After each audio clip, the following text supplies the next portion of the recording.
Hola a todos, bienvenidos a una semana más de Pato de Goma.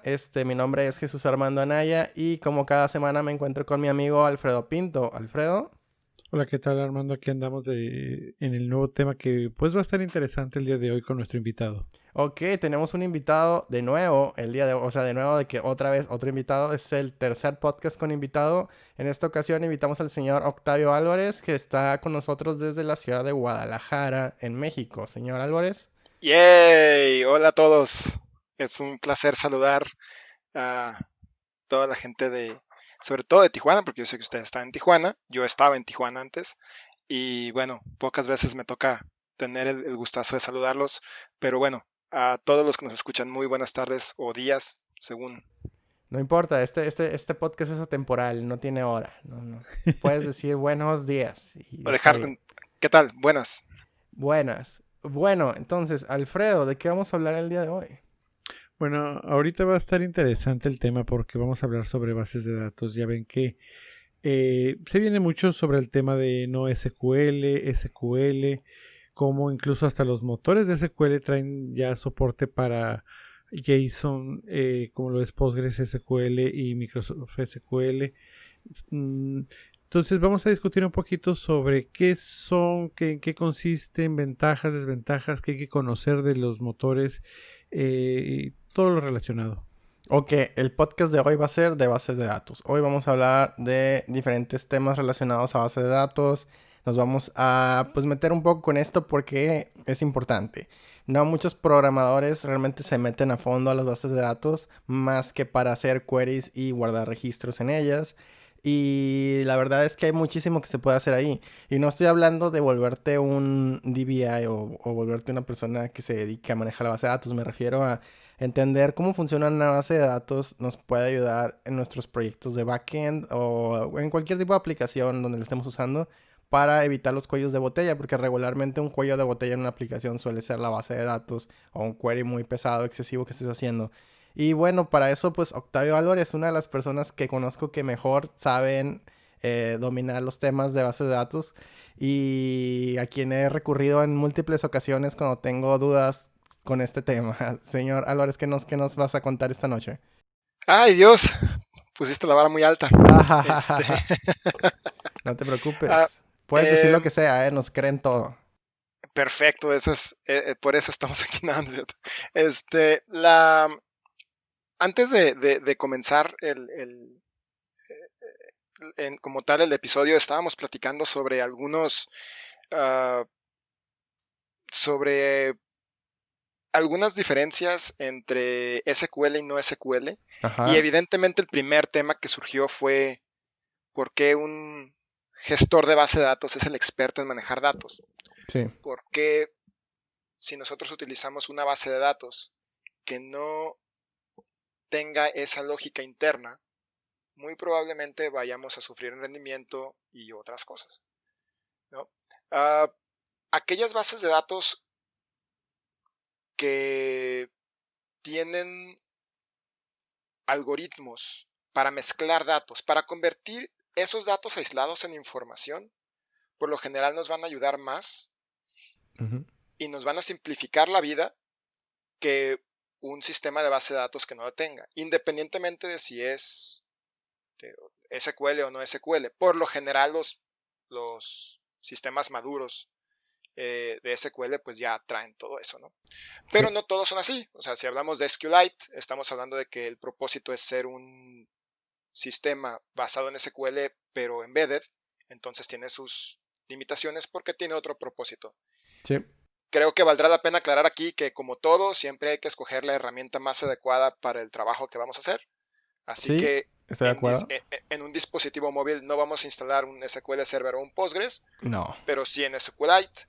Ujú. No sé, yo no soy muy bueno mejor dicho, no soy muy conocedor de bases de datos no SQL. Yo conozco más bien Postgres, y esa bueno, por naturaleza es SQL, que no nada más es simplemente relacional, sino que es objeto relacional, lo cual le agrega algunos features.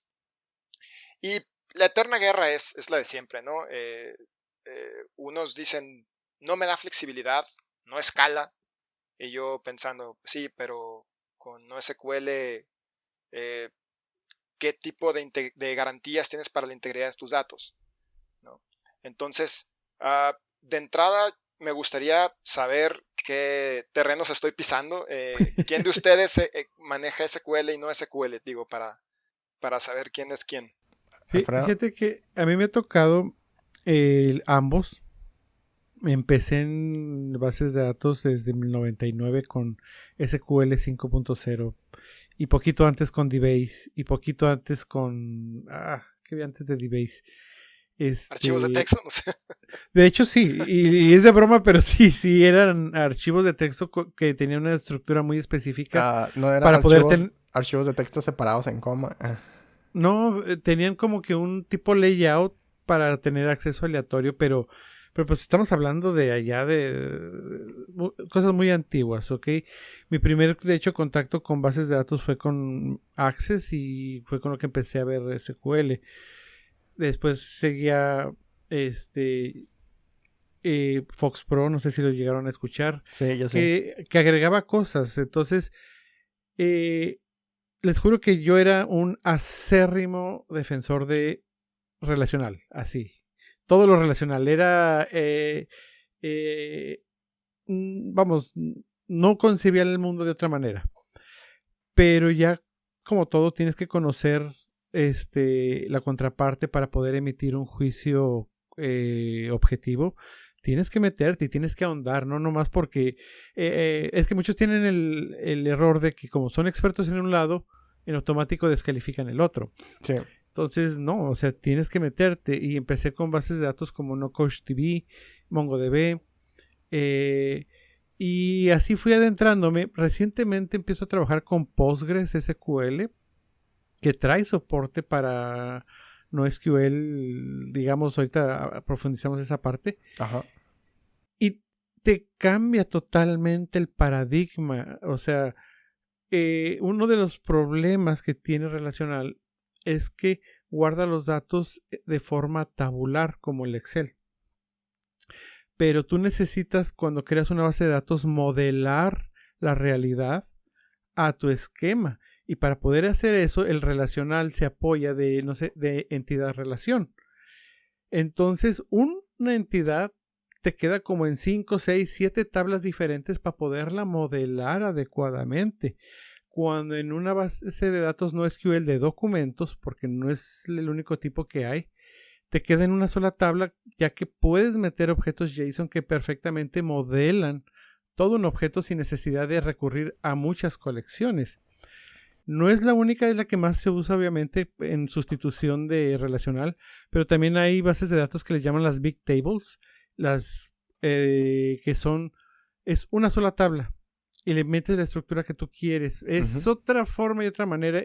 Y también están las de llave valor, Key Value, como Redis, que también tienen otro propósito. Y están las de las bases de datos orientadas a las búsquedas, que son muy optimizadas a búsquedas como no sé si han escuchado de Lucene, que es un proyecto de Java que también se portó a .NET, que los datos que pones ahí son para que cualquier cosa que busques se tarde en super milisegundos en búsquedas de texto. O sea, hay todo un mundo afuera de NoSQL que nunca te vas como que puro SQL o puro NoSQL o puro Big Table, sino que haces una combinación de todos estos para tener un sistema súper robusto, que esa es yo creo la enseñanza más grande que obtuve de este experimento de entrar al mundo de NoSQL, de que tienes que combinarlos, o sea, para tener sistemas súper robustos. Y la gran diferencia entre estos diferentes tipos de base de datos, por llamarlos así, tipos, es la manera en cómo almacenan la información para después utilizarla de manera óptima. Ajá. Y yo recientemente daba un ejemplo de por qué almacenar la información de cierta manera afecta tanto. Y el ejemplo que ponía era el siguiente. Ponía un juego de palabras en pantalla y yo les pedía a la audiencia que desde sus lugares buscaran cierta palabra. Yo les decía, busquen tal palabra. Vayan levantando la mano, ¿no? Vamos a medir cuánto tiempo tardan en encontrar esa palabra. Les ponía 2 slides. En el primer slide les ponía las palabras desordenadas, ¿sí? Y les ponía una palabra que estuviera más o menos después de la mitad, como a los 3/4 de ubicación. Y después, en el segundo slide, estaban ordenadas en orden alfabético. Evidentemente, como en menos de la mitad del tiempo, la audiencia encontraba la palabra, buscando la misma palabra en el mismo juego de palabras, solo porque estaban ordenados, es decir, almacenados de una diferente manera. Sí. Pero almacenar de manera diferente tiene un precio. En el caso de una base de datos SQL, aunque los registros se almacenen sin orden, hay índices. Y los índices tienen un precio. ¿Cuál es el precio? Al momento de insertar los datos, si uno quiere leer los datos más rápido, se tienen que insertar y actualizar de una manera más lenta. O sea, tiene que haber un balance entre el tiempo de inserción y el tiempo de consulta. En el caso del primer slide, donde todas las palabras están desordenadas, agregar una palabra nueva, pues simplemente se agrega al final porque el orden del almacenamiento no importa. Pero en la consulta, si se busca esa palabra, se tiene que recorrer toda la lista de palabras para encontrarla, que es más caro. En el segundo slide, donde las palabras estaban ordenadas alfabéticamente, insertar una palabra implica buscar en dónde va la palabra, recorrer el resto de las palabras al final, digo, pensando en un slide, ¿no? Recorrer todas las palabras que están hacia la derecha, recorrerlas para hacer espacio hacia la nueva palabra. Entonces, la inserción es más lenta, pero la búsqueda es más rápida. Entonces, todos los diferentes tipos de datos que almacenan de manera distinta tienen ese propósito y sacrifican un tipo de rendimiento por otro tipo de rendimiento. Ahora, a mí me gusta SQL porque de un tipo de datos estructurado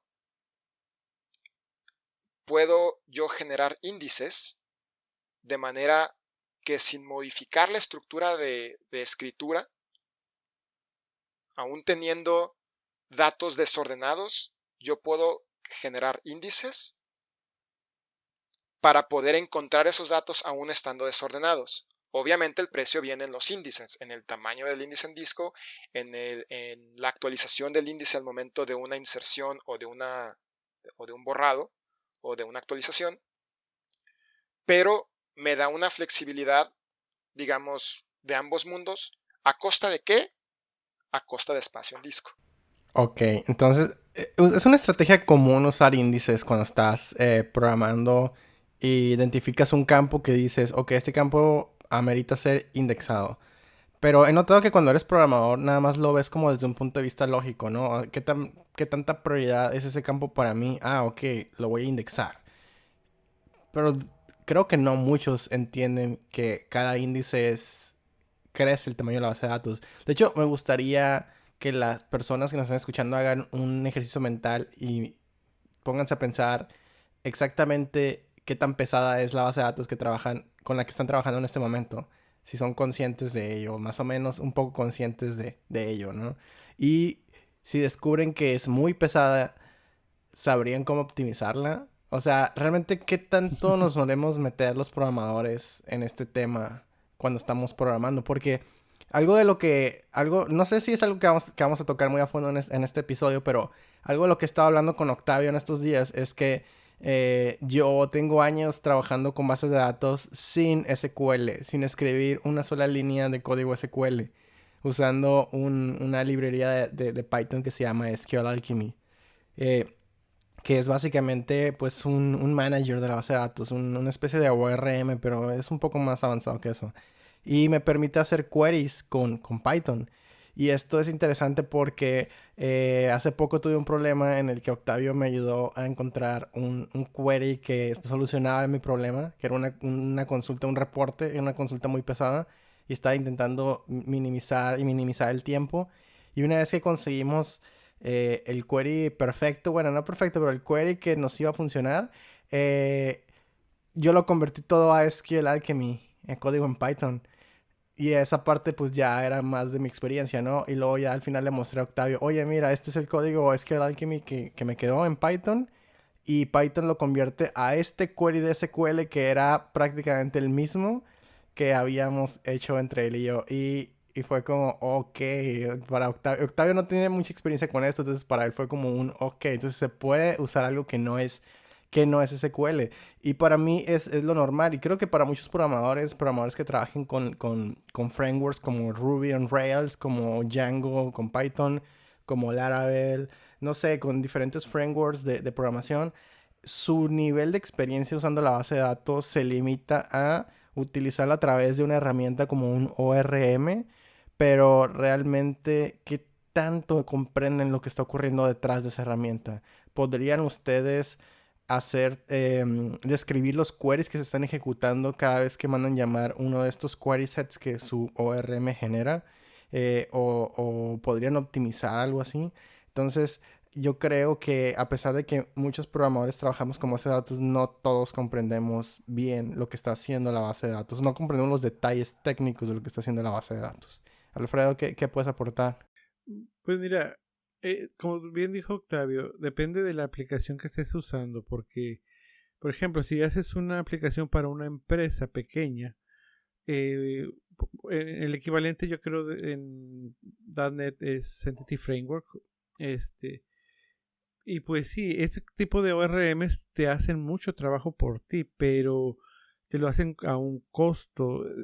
Cuando ya estás trabajando con empresas grandes y donde utilizas demasiados datos, ya no te alcanzan que el ORM te haga cosas por ti. Ahí sí, no sé si han escuchado, pero las bases de datos, hay muchísimas estrategias a nivel hardware, a nivel, ¿cómo podría decirlo?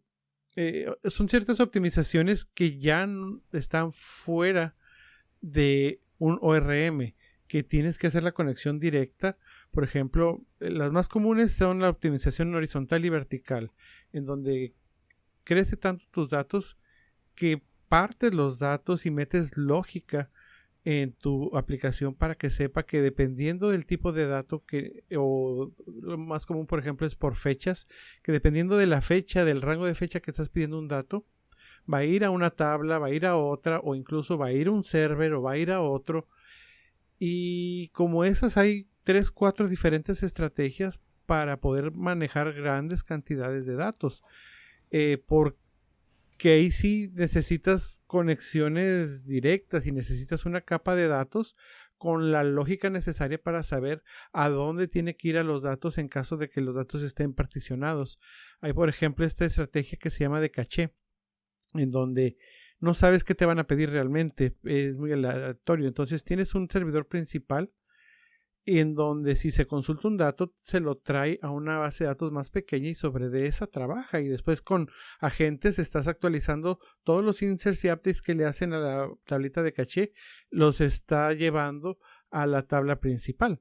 Entonces hay demasiadas estrategias que en empresas muy grandes, pues que un ORM te juro que no te da, y lamentablemente hay muchas aplicaciones que se hacen que pues sí, en la máquina del desarrollador va a funcionar muy bien, pero ya cuando le metes esas cargas enormes de trabajo, pues así se truenan las aplicaciones. Ahora, mencionaban los ORM y yo quiero preguntarles algo. Sí. ¿Por qué utilizan un ORM? Por ejemplo, ¿qué diferencia habría de utilizar un ORM y poner directamente las instrucciones de SQL como cadenas? No estoy diciendo que sea buena idea, pero me gustaría profundizar en qué conocen ustedes como ventajas para utilizar el ORM porque creo que es un punto que nos puede dar para empezar a meternos en las entrañas de cómo funcionan las cosas. Yo puedo dar una respuesta rápida a eso. Serialización de datos. Y manejar toda la lógica en un solo lenguaje. O sea, un ORM, la promesa del ORM es que la estructura de datos en la base de datos se va a ver reflejada en una estructura de objetos dentro de mi código. O sea, va a ser parte de mi proyecto. Y yo voy a utilizar la base de datos pensando en objetos de, por ejemplo, de Python, en mi caso, que trabajo con Python, en objetos de Python, en clases de Python. Y eso me da la ventaja de poder crear funciones dentro del código para cuando necesite manipular esos datos una vez que los obtuve de la base de datos, manipularlo en forma de propiedades de mi objeto. Entonces, yo lo estoy viendo como un objeto. Para mí que soy el programador, la parte en la que esos datos son capturados y se tiene que convertir a una estructura de datos compatible con mi lenguaje de programación, ya está resuelta con el ORM.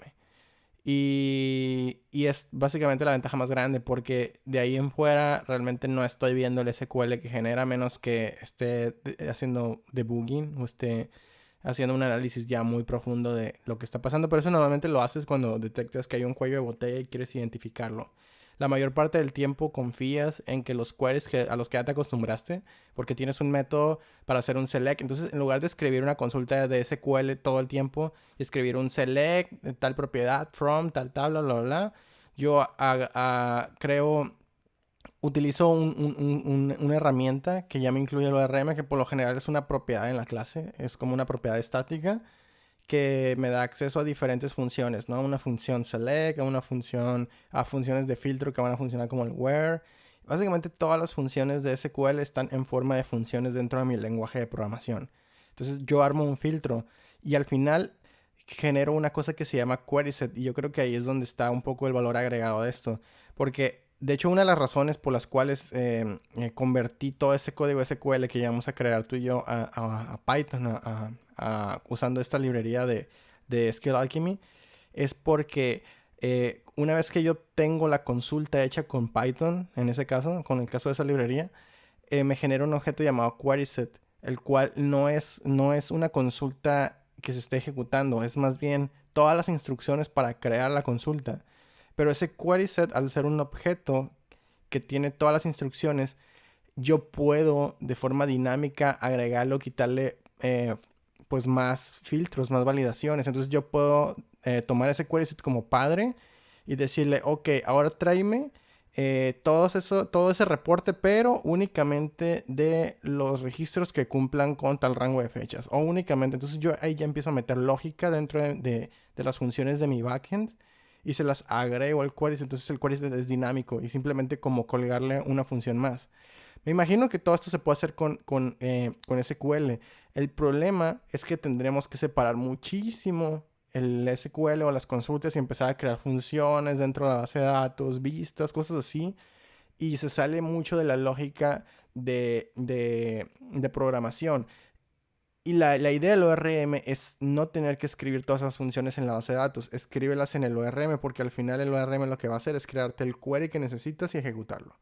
Entonces, esa es una de las ventajas o varias de las ventajas que yo le veo a un ORM. Creo que vale ahí la pena una precisión. Eh, Aunque se utilice el ORM, seguimos hablando de SQL. Sí, Solamente que está abstraído en, vamos a llamarle azúcar sintáctico o syntactic sugar, sí, de una manera en que está más integrado con el lenguaje de programación y no tener que tocar Python. Pero a final de cuentas, si hablamos de un ORM como SQL Alchemy, que pues SQL, a final de cuentas es una capa de mediación entre la intención de los datos que queremos tener y la instrucción final de SQL que va a la base de datos. A final de cuentas, aun cuando utilicemos el ORM, en el cable, en la comunicación entre nuestro servidor de aplicación o nuestra aplicación y nuestra base de datos, sigue habiendo una instrucción de SQL. sí, así es. Entonces, a final de cuentas, el almacenamiento final de los datos, por más que tratemos de utilizar un ORM, la estructura a la que se refería Alberto sigue siendo tabular. Entonces, Sí, ajá, nada más que mira, hay un detalle y es que ahorita la programación moderna, gracias a que hay mucho hardware, te puedes dar el lujo de usar ORMs y derrochar recursos. Pero en una aplicación en promedio, el 80% de los datos están en un 20% de tablas.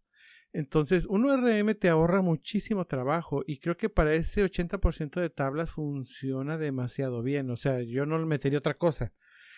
Pero ya cuando te vas sobre ese 20% de tablas que tiene el 80% de los datos, es otro mundo.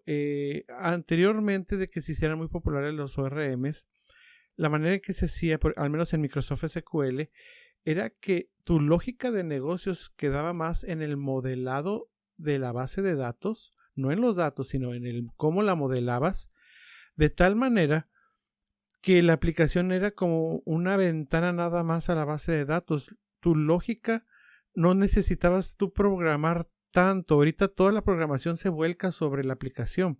Pero cuando tú modelas con la lógica, que te digo que es ahorita un conocimiento perdido que ya nadie usa, tú puedes meter tanta lógica, y no estoy hablando de store procedures, no estoy hablando de funciones, sino cómo diseñas tu base de datos, que la manera en que insertas, guardas y consultas te hace toda la lógica de negocios. Hay una regla, entre más cerca estén los datos de la fuente, más rápido se procesan. Entonces, digo, para aplicaciones pequeñas, y estoy hablando de bases de datos con menos de 1 giga o 2 gigas de tamaño, ahorita pues podemos derrochar hardware, no hay problema, metes ORMs, pero ya cuando te rebasas esos tamaños, un ORM no te sirve, tienes que recurrir a otras formas. Sí, hay casos, siempre va a haber casos donde tenemos que usar una segunda estrategia. O sea, por ejemplo, se me ocurre algo rápido. Los problemas para administrar Facebook o Twitter requieren soluciones que ya no se pueden hacer en un paquete. O sea, ya no es una librería resolviendo el problema. Entonces, siempre va a haber este escenario en el que ya la estrategia es la máxima optimización posible, pero también es un punto en el que una empresa ya tiene que tener los recursos para tener a un equipo de gente dedicada a hacer eso. Entonces, también es esto. Realmente, ¿cuántos developers hay en tu proyecto? Si no hay tantos developers como para tener a una sola persona, por lo menos una, dedicada a manejar la base de datos y a crear métodos dentro de ella y a estar haciendo todas las modificaciones manualmente que la base de datos requiera, yo te sugeriría usar un ORM, porque una segunda cosa que suelen dar los ORMs, o tal vez no viene dentro del ORM, pero debe haber una librería compatible con el ORM. En el caso de SQLAlchemy hay una librería llamada Alembic que nos permite manejar un concepto llamado migraciones. Y las migraciones son una maravilla. ¿Por qué? Porque es básicamente un script escrito también en Python, en el caso de Alembic. O puede estar escrito en el lenguaje que quieran. Ya voy a dejar de hacer ese disclaimer, ¿no? Voy a usar Python como ejemplo a partir de este momento. Está escrito en Python y ese script yo lo puedo modificar incluso más porque puedo manejar dos conceptos. Lo que es el concepto ¿cómo se llama? De schema migration, que es la migración en sí del esquema de la base de datos, donde tal vez voy a modificar una columna por el nombre, tal vez un tipo de dato, tal vez voy a agregarle una columna. No sé, una modificación al esquema de la base de datos. Y está este otro concepto llamado data migration, que es, ok, voy a agregar una columna nueva, pero esa columna nueva requiere, no puede ser nula y requiere que calcule datos de otras 3 columnas para guardar el que está ahí. Entonces el data migration es, haz un query y ahí ya usas la estrategia que quieras. Ahí ya puedes incluso escribir SQL si quieres. Y haz un query que calcule ese nuevo dato después de agregar esta columna nueva. Entonces, todo eso lo puedes hacer con scripts de Python. Y te maneja incluso un seguimiento de las migraciones. Algo parecido a lo que haría Git, algo así. Donde cada migración tiene un ID. Y tú puedes hacer hasta merge entre esas migraciones. Por si 2 personas tienen migraciones al mismo tiempo en diferentes branch del proyecto. Al final los podemos mezclar. Y después hacer una sola migración grande en el entorno de staging y en producción también. Entonces hay un montón de estrategias que se pueden seguir para cuando el equipo no tiene tantos programadores como para que haya alguien dedicado a preocuparse por programar o modificar manualmente la base de datos, porque también sucede esto. Todos los cambios que yo haga localmente con una migración, o sea, un script que me lo resuelva, listo, ya tengo todas mis modificaciones, perfecto, las subo a Git, La descarga mi compañero, corre las migraciones y él tiene las mismas modificaciones que yo espero que tenga su base de datos local en su proyecto. Lo subimos a staging, lo que acabo de decir. Listo, staging ya tiene todas las modificaciones que espero que tenga. Al final se sube a producción, perfecto, producción ya tiene todas las modificaciones que espero que tenga. Y no tuve que modificar una por una todas esas bases de datos. Entonces, hay ventajas aquí. Ajá, pero es lo que te digo, funciona muy bien en proyectos pequeños, todavía medianos, pero ya para empresas que tienen bases de datos muy grandes, son otro tipo de estrategias. Recuerdo que una vez platicábamos, Octavio, de una persona que había puesto un artículo de que no recomendaba NoSQL o MongoDB en particular, porque se metió en un problemota a la hora que creció la base de datos.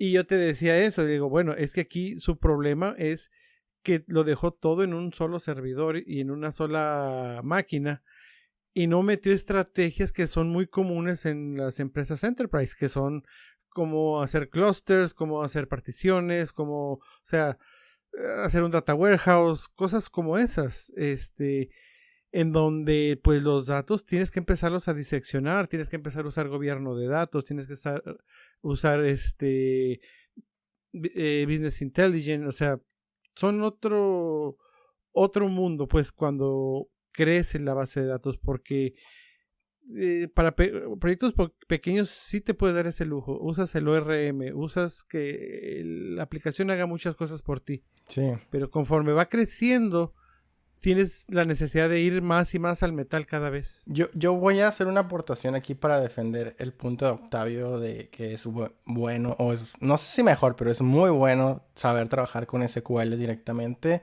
Y es que yo noté, estuve un tiempo estudiando la documentación de SQL Alchemy, ¿no? Para entender cómo funciona esa librería, aprenderme los métodos, las funciones y todo.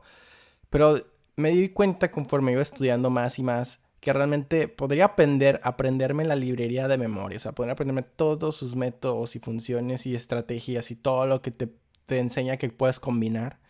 No me iba a servir de nada si no sabía yo hacer queries en SQL. Porque al final es una herramienta para ayudarte a aprovechar la base de datos sin escribir SQL. Pero tienes que pensar con la lógica de SQL. Tienes que pensar con esa lógica y tienes que saber cómo va a trabajar la base de datos, qué es lo que va a ocurrir ahí. ¿Por qué? Porque en el momento en el que yo ya tenía el query construido, o sea, y lo convertí a SQL Alchemy, me tomó nada, una hora y ya estaba el query hecho. Que si yo me hubiera puesto a construirlo en mi cabeza usando solo mi imaginación directamente con SQL Alchemy y pensando en las estrategias que SQL Alchemy utiliza, pero sin tener nociones de qué es lo que estaba ocurriendo en SQL. Entonces ahí probablemente hubiera caído en el problema de empezar a hacer prueba y error y cosas así que no son recomendables para nada. Entonces lo mejor es saber qué es lo que está pasando a nivel de SQL. Entonces sí hay que estudiar SQL. Mi conclusión después de eso fue, me tengo que poner a leer un libro de Postgres porque necesito entender más a fondo cómo funciona Postgres para poder hacer manipulaciones más grandes en mi base de datos. Cuando estábamos analizando esa consulta y, y tratamos de buscarle optimizaciones de la primera versión a la última versión de la consulta, con SQL Alchemy o con SQL directo, no importa. A final de cuentas, la consulta es la misma en el cable y hacia la base de datos. Pero de la primera versión a la última, logramos triplicar el rendimiento de la Sí, consulta. sí, Y esto es por conocer lo que existe adentro de una base de datos. Y esto aplica para cualquier cosa, no solamente para SQL. El chiste es que entendiendo cómo funciona nuestra base de datos y la infraestructura sobre la cual está montada esa base de datos, incluyendo la forma de almacenamiento, la capacidad de los servidores, la red que hay en medio, etcétera, etcétera, nos va a llevar a un rendimiento que nos va a permitir aprovechar el mismo hardware de una manera mayor. ¿Sí? O sea, sí, para proyectos pequeños podemos aventar código, va a llegar un momento que no nos va a ajustar y entonces vamos a tener que tomar una decisión, o cambiar de esquema, o cambiar de infraestructura, o mejorarla, o cambiar de modelado, ¿no? O ajá. agregar, rediseñar esos componentes, ¿no? Y a final de cuentas, todo vuelve a lo mismo. ¿Cómo vamos a afrontar esta nueva realidad con nuevos datos, con nuevo volumen de datos, con nuevas validaciones necesarias? con las nuevas herramientas que tengamos ahora en ese momento. Yo tengo un mensaje aquí para developers. Todos los que hayan tenido en algún momento este debate de cuál es el mejor ORM que podemos usar. Por mucho tiempo yo escuchaba en foros de debate en internet que en el caso de trabajar con proyectos de Python, SQL Alchemy era el ORM más poderoso que puedes usar, ¿no? Y ahí estaban los defensores del ORM de Django y todo eso. Bueno, quiero decirles que recientemente descubrí cómo saber cuál es el poder que realmente puede llegar a tener o no un ORM. Y por eso por eso ya estoy más que convencido que SQL Alchemy sí debe ser el ORM más poderoso que puedes usar en Python. No es porque el ORM, no es porque en sí la librería el ORM en sí sea poderosísimo, sino que tan poderoso puede ser. El ORM no es más poderoso que lo que la base de datos puede hacer por ti. Lo que deben de fijarse es qué tanto control les da el ORM sobre el query que se va a ejecutar. Eso es lo que realmente va a definir el poder del ORM. Si ustedes pueden configurar ese ORM a través de filtros, métodos, banderas, lo que necesiten, para que el query quede como ustedes necesitan que quede, entonces es el mejor ORM que pueden estar utilizando. Si el ORM va a terminar haciendo lo que le dé su gana y ustedes no pueden hacer mucho ahí al respecto, y al final terminan escribiendo directamente código SQL en un string y mandándolo a ejecutar con algún método, porque la mayoría de los ORM tienen un método para que tú puedas ejecutar un query que tú quieras en texto.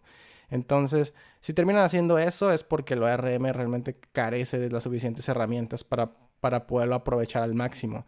Y yo creo que es eso. Mientras más versatilidad les dé su ORM, mientras más control les dé sobre el query que se va a ejecutar, eso lo va a convertir en el mejor ORM que pudieron haber decidido utilizar en su proyecto. Entonces, creo que esa es la respuesta definitiva, no definitiva, pero es una respuesta correcta a la pregunta de cuál es el mejor ORM que se puede utilizar en un proyecto, ¿no? Fíjate que en .NET pasa una cosa muy curiosa. Me tocó ver el nacimiento de Entity Framework. Y antes de Entity Framework empezaba a usar ORMs y obviamente empecé conectando con ODBC. Y ODBC es lo más cercano a metal que te puedas imaginar. Y descubres, por ejemplo, en el caso de Entity Framework, una cantidad de trabajo que te ahorra, pero inmensa, o sea, inmensa a la hora de consultar la base de datos. Yo creo que nos redujo el código de base de datos en un 80% de programar a metal o en ODBC o ADO, que también se usa, a Entity Framework. Pero sí sufre de esos pequeños problemas en donde si no sabes cómo funciona y qué está haciendo Entity Framework, hay un caso, por ejemplo, ahorita con una aplicación que estoy trabajando, que hay reportes que tardan 5 minutos.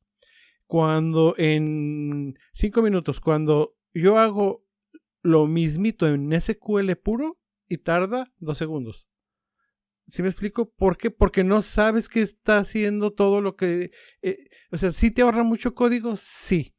Pero no saber exactamente cómo te funciona o dónde sí te da la ventaja y dónde no, como bien menciona Armando, pues te pega y te pega bastante.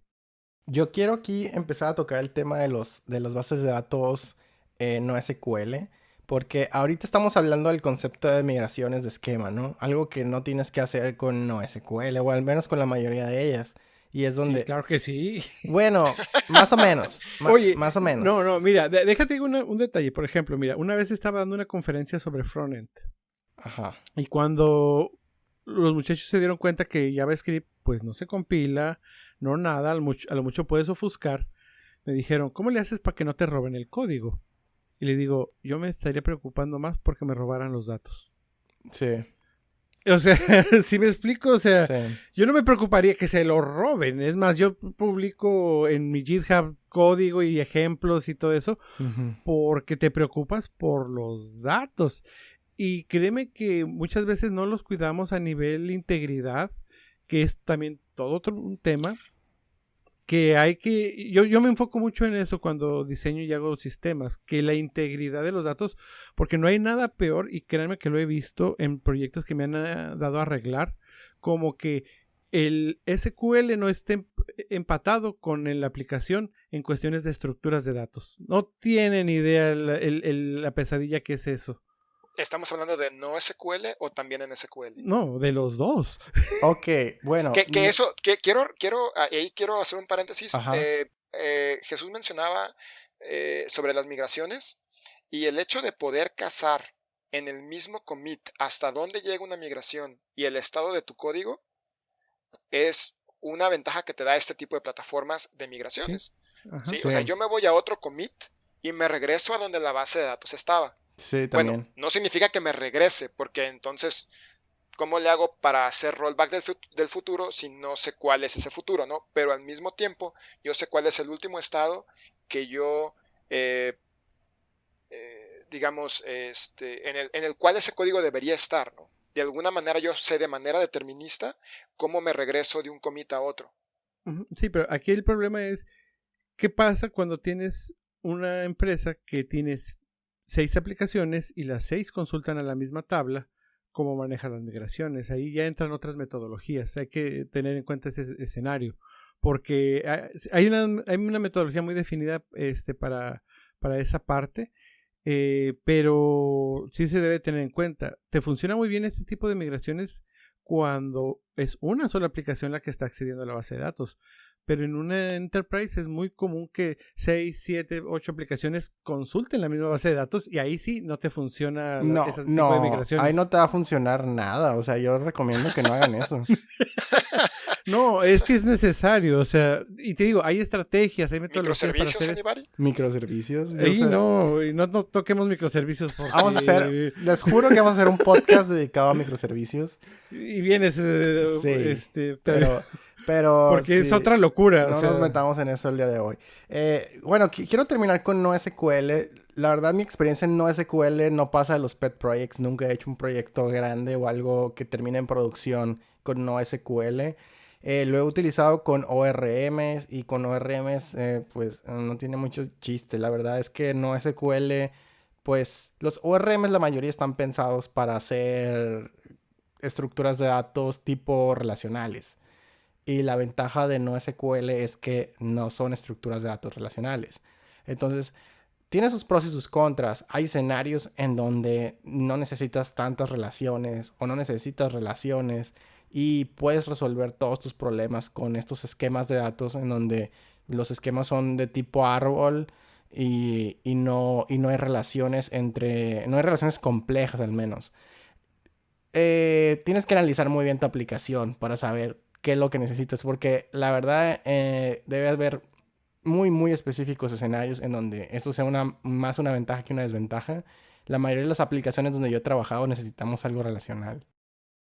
no, pero mira, el problema particularmente con las bases de datos tipo documentos, porque te digo, no SQL hay varias, para empezar. Fíjate que gracias a que empecé con No Coach TV, le agradezco mucho haber entrado por esa página porque te da una explicación a detalle Sí.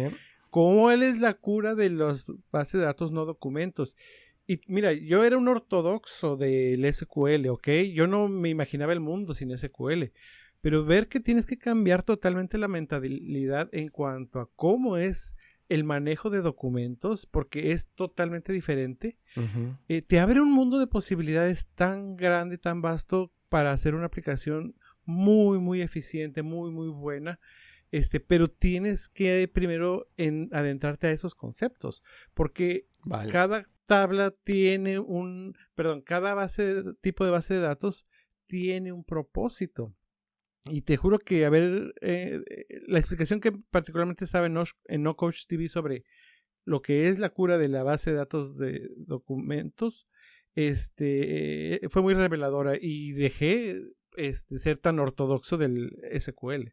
Ok, vale. Tal vez me Ahorita, falta informarme más sobre NoSQL o trabajar yo, en un proyecto. Octavio, perdón, te estoy interrumpiendo. sí, debo decir que no, que yo tampoco conozco muy bien NoSQL, pero lo que sí quisiera yo precisar, a veces recibo preguntas de gente que me dice, oye, ¿qué utilizo? ¿SQL o no SQL?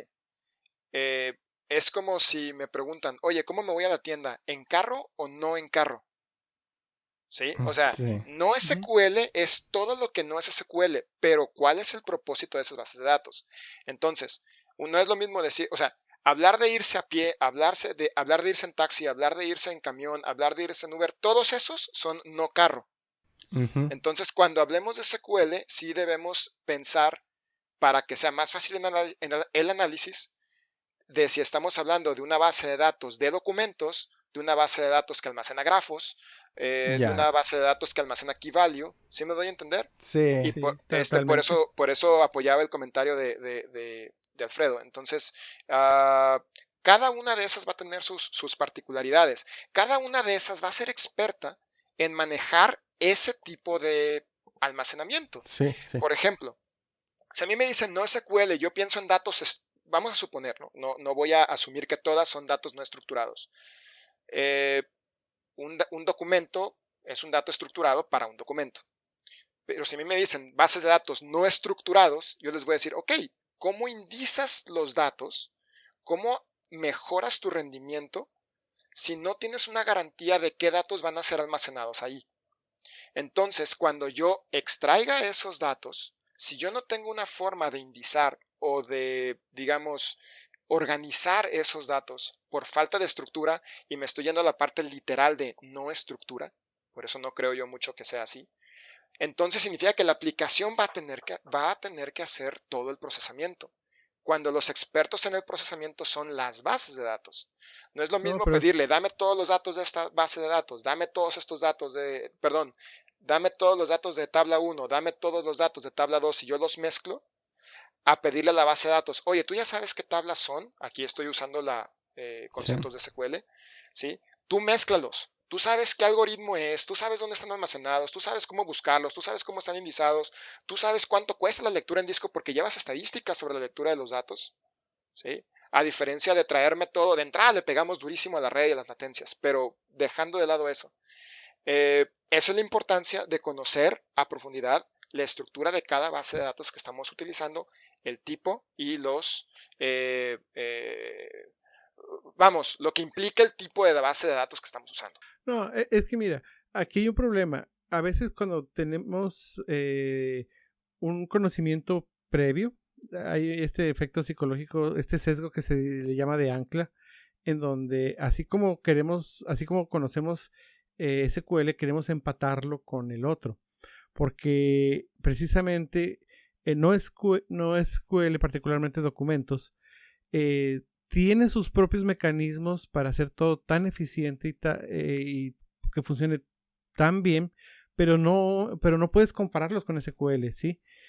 Te lo voy a poner de otra manera. Ahí esta base, no es base de datos, no se le llama base de datos, pero en cierto modo es, que se llama Lucene, que le había comentado, que tú almacenas datos para ser indexados y ser son optimizados de tal manera que una búsqueda en texto, que sabemos que las búsquedas en texto es lo más costoso y lo más difícil para las bases de datos, pero este motor, este engine, son search engines, almacenan los datos de tal manera tan eficiente que cualquier búsqueda en texto te la encuentra en milisegundos y te manda un chorro. ¿Sí me explico? ¿Por qué? Porque tiene sus formas y sus propias estrategias y sus propios tipos de algoritmos, pero no hay manera de compararlo con que si lo hago así en SQL, ¿cómo lo hago en Lucene? ¿Cómo lo hago en Mongo? ¿O cómo lo hago en Redis? Señores, Entonces, lamento interrumpir la conversación, pero nos pasamos. estamos llegando al minuto 49 y tenemos que comenzar a concluir para terminar el podcast. Así que vamos a comenzar con conclusiones. Quiero comenzar yo con mis conclusiones. Lo que puedo concluir es que hay diferentes tipos de base de datos para diferentes tipos de problemas. Entonces, yo ya estoy escuchando a los defensores de NoSQL quejándose con miles de argumentos de este podcast y nos van a decir de cosas así a más no poder. Porque pues no somos expertos en NoSQL, ¿no? Vamos a hacer otro podcast después con más gente experta en NoSQL y experta en SQL y que sea un debate de ambos, ¿no? Pero, y diferentes tipos de bases de datos NoSQL, porque como ya dijeron, hay todo lo no SQL es lo que pues no sea SQL, ¿no? Hay muchas estrategias ahí también. Pero yo creo que independientemente de la base de datos que quieras trabajar, tienes que entender sus limitantes y sus ventajas y aprender a usarla. Igual puedes consumir una base de datos tipo MongoDB a través de una librería y no escribir directamente los queries. O puedes escribirlos. Entonces, yo creo que el poder que vayas a obtener de la base de datos que estés utilizando va a depender de que también sepas usarla de forma nativa. Y a partir de ahí ya utiliza todas las herramientas que quieras, que te faciliten el trabajo. Octavio. Eh, es algo parecido. Conocer el tipo de terreno que vamos a utilizar para transportarnos nos define el tipo de vehículo que vamos a utilizar para transportarnos. Entonces, es importante conocer la infraestructura en la que estamos trabajando para saber las técnicas, para utilizar las mejores técnicas posibles dentro del contexto de esas técnicas de almacenamiento. El tema da para mucho más. No tocamos tema de seguridad, por ejemplo, que es algo que un ORM puede ofrecer como método de filtrado de entrada. Algunas bases de datos, por ejemplo, yo que manejo un poco de Postgres, te permite establecer usuarios a nivel base de datos y te permite evitar SQL injections de esta manera. Pero si ustedes revisan, por ejemplo, el típico blog, todas las conexiones se realizan como admin. La persona que lea un blog puede borrar la base de datos si encuentra un hoyo. Sí. Cuando puede haber varias formas de proteger esto con pasos pequeños. ¿Va? Entonces, conocer qué estamos haciendo para poder aprovecharlo lo mejor posible. Como un último paréntesis, recuerdo que le comentaba también a Jesús, en Postgres, si ustedes hacen una función de esas que son como store procedures, que se almacenan en la base de datos y que se ejecutan en la base de datos, se pueden programar, por ejemplo, en JavaScript, en Python, obviamente en SQL, en PLSQL, PLPGSQL, no, PLSQL es de Oracle, perdón, PLPGSQL, pero lenguajes como Python están ahí. Y sí, es cierto, si algo se hace mal, se crashea la base de datos. Y obviamente no es algo que queremos, por eso es una herramienta que debe ser cuidadosamente utilizada. Hay que saber por qué. Entonces hay que saber cómo funciona todo ese tipo de infraestructura y los diferentes tipos de almacenamiento. Ok, Alfredo. Pues mira, más que nada, cada tipo de base de datos soluciona los problemas de una manera muy específica, no se solucionan de la misma manera y ayuda. Hace mucho tiempo, que por cierto en GitHub tengo ese código de ejemplo, hice cómo pudiera, por ejemplo, combinarse Lucene con SQL y con Redis para precisamente tener una escalabilidad muy grande en donde pues te soporta con muy poquito hardware cientos de personas, pero hay que saber, o sea, cómo me va a ayudar Redis, cómo me va a ayudar Lucene, cómo me va a ayudar Microsoft SQL, cómo me van a ayudar, o sea, cómo vamos a implementar esas estrategias, porque si con solamente una sola tipo de base de datos queremos crecer enormemente, créanme que ninguna empresa que tenga un buen equipo de ingenieros trabaja así. Ninguna. Es mucho más complejo, sobre todo porque tienes que cuidar la integridad de los datos. Entonces, como bien mencionaba Octavio, hay que conocer un poquito más, hay que saber modelar, hay que saber cómo funcionan nuestros engines que decidimos usar a un buen nivel de profundidad para poder así tener escalabilidad. Ok, bueno, les juro que va a haber un segundo episodio donde hablaremos de bases de datos porque este tema es muy grande y pues 40, 50 minutos no son suficientes para eso. Pero este podcast ya tiene que terminar, llegamos al límite y pues eso sería todo. Nuestros datos de contacto van a estar en la descripción del podcast, en todas las plataformas va a aparecer la misma descripción. Ahí pueden encontrar cómo contactarnos en Twitter o en LinkedIn, no sé qué es lo que vamos a poner, ahí léanlo. Y pues nada, nos vemos la próxima semana en otro episodio de Pato de Goma. Hasta luego, muchas gracias por su tiempo, adiós. Hasta luego, gracias Octavio. Gracias, buenas noches a todos.